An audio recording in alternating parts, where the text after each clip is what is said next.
In this video, I'm going to show you how you can access summary data for a particular variety.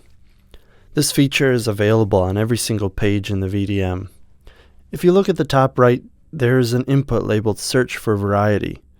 Let's go ahead and start typing a variety name we are looking for, and then select the variety we want.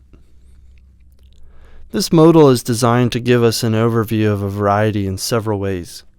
The first being a summary tab, which contains the pedigree information of the variety, as well as any breeder information that has been provided.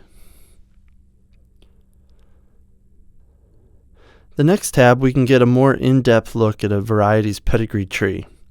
Some varieties will have larger trees than others. For example, if we looked at the Mackinac variety, you can see a deeper pedigree tree.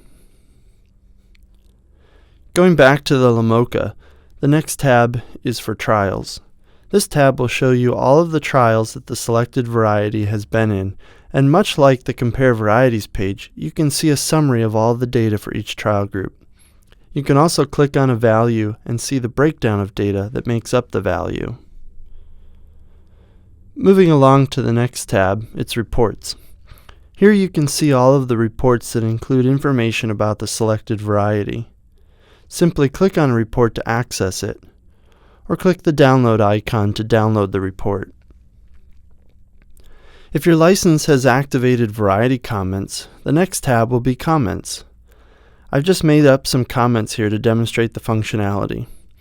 Comments can be submitted by any user, but will only show up when they have been approved.